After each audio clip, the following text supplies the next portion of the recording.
And I'm just going to begin with this slide and talk about a project called PyLab, which was not for me an experience in humility, but rather an experience in curatorial jealousy. This was a project that I'm only going to really just use as a launching pad by a design firm, Project M.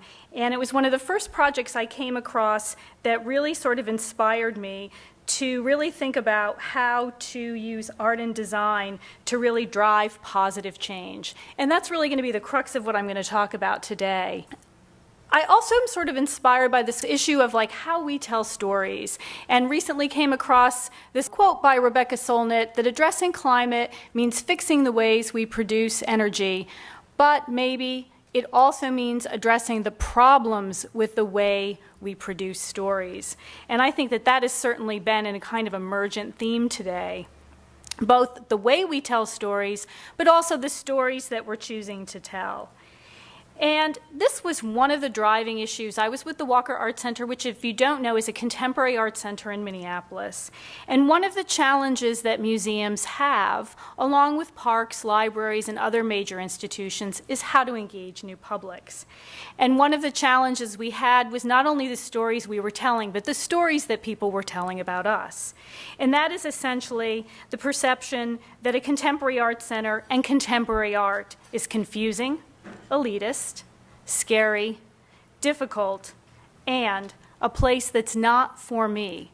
So how to take that and make it a place for you, for people. So one of the things we did, and this is a bad slide, is we actually went out, sort of to follow up on the idea, we actually went out and talked to the community. And our agenda was to become a town square, to be a place that was really open and civically engaged. So we went out into the community and talked to them and produced a research project, which became a knowledge map, which was going to drive our programming. We actually created a framework called the 4C model, which was about what the roles of art and artists in the museum would be: convener, connector, catalyst, and container. We created a spectrum of civic engagement, the ways in which people would become civically engaged by working with artists and engaging with art, all the way from commentary to leadership. This was a beautiful document, and it actually ended up in people's drawers. We ended up not using it for a variety of reasons. But one of the most significant findings that came out of this project was we actually discovered there was a fundamental flaw in how we talked about the very thing we were about, which was art. And in the course of doing this project, what we learned is that when most people talk about art, they don't talk about it as a noun. They talk about it as a verb. They talk about it as something that they do and embrace in their everyday life. And they also talked about the qualities that make meaningful places to them. And this was the information, this was the kind of data that seeped into our consciousness that actually caused us to create a project called Open Field, which was a placemaking project where we took a field adjacent to the Walker Art Center and basically turned it into a Creative Commons by inviting people to come in and use the space in their own terms. Along with that, we had also invited artists. But these are some of the projects we've done this project for 3 years. We've had over 300 people come and do everything from guerrilla yoga to knitting to telling stories around the campfire. And actually, through that, what we learned is that place is actually made by the people who inhabit it. And this became the sort of driving philosophy of the project, which is open field is what we make together. And this idea of together is a really important sort of underpinning when we think about, at least when I think about any kind of real social change or meaningful change, is that change is something that we all have to be a part of if, in fact, we are going to succeed, because we are all in the boat together. So how do we get everybody under the tent? How do we get everybody, as it were, into the street? Well, one way you get people into the street is, if you're an artist, is you host a memorable meal for 2,000 people that links residents to food producers to cooks to artists, and to people who are dreaming of how to make the city a better place to live. And this is by an artist in St. Paul, Minneapolis, and it was done under the auspices of an organization called Public Art St. Paul, Setu Jones. who actually lives in the neighborhood Frogtown, who is a resident of the neighborhood, who noticed that, in fact, people in his neighborhood were not shopping for food at a grocery store because they didn't have a grocery store nearby. They were actually buying food at convenience stores and actually not eating well. As part of that, he's also been very involved in a project that's building an urban farm in the neighborhood called Frogtown Farm. So as part of his project, he spent a year talking with people, and on one day in September, 2,000 of us sat down at the same time and spent an hour telling each other our food stories and telling each other about what our dreams for the future were. Really driven by the idea of asking the question, how can you change the food system? But more importantly, how can you actually change the language we use around the food system, a language that primarily speaks to white, middle, and upper class people? And it began with a blessing, and then there is an image of the actual meal itself. At the end of the meal, we all wrote our food stories down on paper, and it'll be produced into a book, and then the conversations are continuing to happen in the neighborhood itself. So jumping from food to the idea of water. This is a project called Water Bar by two young artists under the name of Works Progress.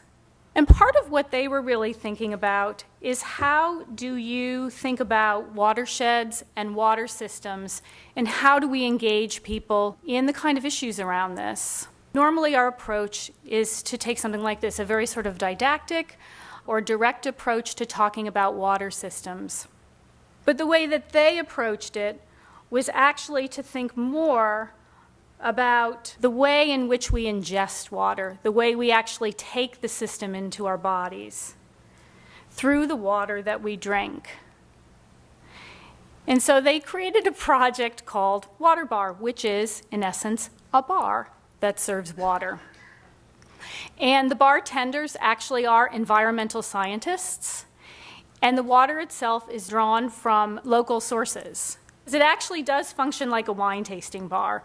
So you get 3 different servings of water, and they talk about the source of where it came from, and the various treatments. And it is quite an engaging project. And this is actually an installation they did at Crystal Bridges in Arkansas as part of the state-of-the-art exhibition there. And here's an example of drawing the water from the various local sources. And this was really a way to create a platform to sort of instigate conversation. But with that, I think you can get this sense of how it really does, again, sort of instigate these conversations and get people sort of functioning in a very kind of relaxed and social way. At the top is Bill Clinton, actually having a very serious conversation with them about the project, and then down below. And as part of it, they also had people keep diaries of their experiences. So all the all the bartenders kept diaries of their experiences to sort of chart how people were responding to it.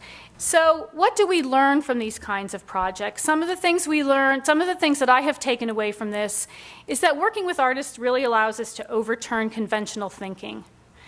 This is a project by Natalie Jeremijenko called Tree Logic.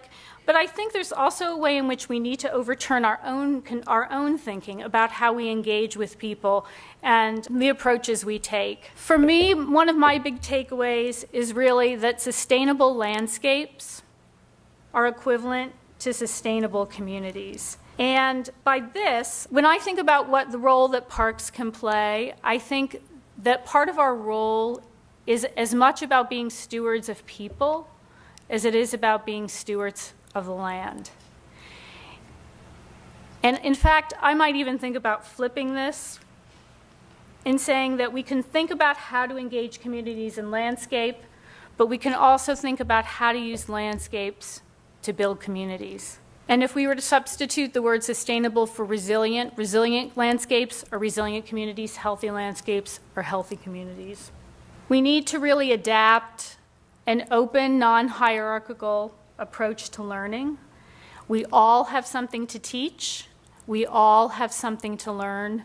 This is a project by a San Francisco-based collective, Future Farmers, called Soil Kitchen. And one of the things I think that was really resonant for me today when we were talking about design versus ecology, that the approach I think we really need to take when we're engaging the public is an ecological approach. And by that I would mean, I think the way we think about participation and engagement needs to be spontaneous, wild, messy, adaptive, and flexible. And artists are certainly all of those things.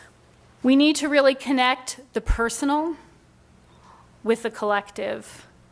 And this is one of the cards that they used in Water Bar, where they invited people to talk about their water memories. And this is someone from California who talked about a series of memories they had and concerns that they had. And most of all, we really need to invite people to the table, and again, to sort of reiterate the point of listening. And I think the metaphor of the table is a really crucial and vital one, and if you were able to go to see the Ai Weiwei show last night, you know that that exhibition actually ended with a table, and a table where one sat down and actually wrote a letter to a prisoner of conscience, and actually took action and had agency in the world. So the table is not only a place where we convene and we talk with one another, but it's a place where we can really take action. And then most of all, I think we need to ask ourselves, what can we do right now to make the future awesome? And with that, I'd actually like to say that we're going to segue into a new generation of activists and educators who are really going to tell us how we're going to make our future awesome.